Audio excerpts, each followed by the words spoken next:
Nandito yung pamangking kong babae, yung babae na naging tomboy, tapos yung lalaki na naging bakla. So, wala naman akong ano doon. Kasi sabi ko nga sa kanila, ini-enjoy pa naman nila yung buhay. So, support lang ako as their tita, you know. Tapos, namatay ang tito. Okay, namatay ang tito. Namatay ang tito-tito. Tito siya, pero daddy tawag namin. So, babiyahe ako pa Subic. Ngayon, sabi ko, ano kaya susuotin kong damit? Sabi ko. So, ang ano ko, syempre nagtatanong ako sa mga pamangkin ko, ano kaya pwede ko suotin na damit? Kasi nga, pupunta akong Patay, usually, di ba nakapambay? Eto, babiyahe pa kami. So, iniisip ko, baka pwede ako magano. Sa amin kasi guys, sa parang pag born again ka, wala naman yun yung paniniwala na kapag nagpula ka, masaya ka dahil namatay siya. Wala namang ganun. Wala namang ganun, guys. So, kahit namatay ka, nakapula ka, naka-purple ka, or naka-Halloween party ka, wala naman yung issue. Wala namang ano. So, nangyari, inisip ko, naka-red na rin naman ako nun. Sabi ko, pero yung red ko, hindi red na red, parang light red lang. Tapos sabi ng pamangking ko, ano ka ba? Parang masaya ka pang namatay yung yung tito-tito. Sabi ni Steph. Sabi ko, ano ba pakialam nyo? Nagtatanong ka kung ano susuotin mo ngayon na gano'n kami. Gagalit-galit ka, sabi niya. Ganun guys, sinahayaan ko lang yung mga ganong sagot. Kasi very lang yan very ganyan lang yan. So kaya ko pang mano. Sabi ko lang yung pakialam. So sabi ko, sige magpalit na akong red para hindi rin nakakabastos.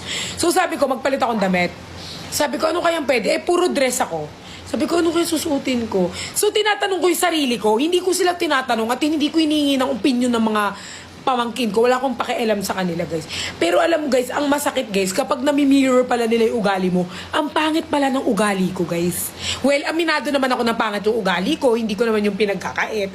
Pero, ang sakit pala kapag nakikita mo yung ugali mo na ginagawa ng mga pamangkin mo, parang ang sarap pala siyang suntokin. So, nangyari, guys, namimili ako ng dress.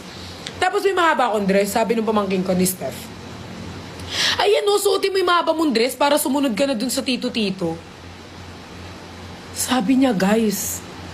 Nung sinabi niya yung guys, nakatayo siya dyan malapit sa TV. Sabi ko sa'yo, ang haba ng legs ko. Tinadyakan ko siya, lumipad siya, umiyak siya. And then, magsumbong ka sa nanay mo? Hindi makakaganti yung nanay mo kasi yung nanay mo nasa ibang bansa. Anong tingin mo? Gaganti nanay mo? Habang ako ang nandito, ako lang ang makapapanakit sa inyo. Diba? Susumbong siya sa nanay niya, chat niya yung nanay niya. Nasa ibang bansa, anong gusto mo? Ma-deport ang nanay mo? O pauwiin dito at pagdating dito sa Pinas, walang trabaho? Di wala silang nagawa. TikTok. Di wala silang nagawa, Sinabi ba naman, suotin ko yung mahabang dress na sumunod na daw ako? Na para bang hiningi ko yung opinion nila? Diba? Kaya wag nyo akong ano. Tapos, di yun na. Mag-dress na ako. Ang sinuot ko, guys, nagsando ako, tas nagpants. Mahilig ako sa mga low pants. Kasi nga, gusto ko talaga na emphasize yung yung buto ko banda dito. So, mahilig ako mag-low pants, mahilig ako mag-sando. Tapos sabi sa akin yung Argy, anong pupuntahan mo, runway? Sabi ko, bakit ba kayo nakikialam? Sobrang pakilamero at pakalamera nila, guys. Like, literal, hindi mo hingiin yung opinion nila, nagbibigay sila ng opinion.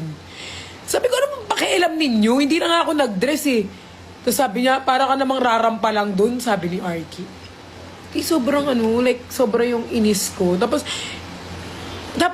syempre nagkikwento ko sa mga friends ko. Sabi ko, nainis ako sa pamangking ko. Tapos sabi ng mga friends ko, bakit?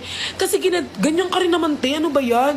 Nakikita mo kasi ugali mo sa kanila Pero masakit pala, meron palang hindi naman siya masakit, pero nakakairita pala yung ugali ko. Pag kunyari, bigla na lang ako sasabat, bigla na lang ako mag-aano ng opinion ko. Nakakairita pala siya.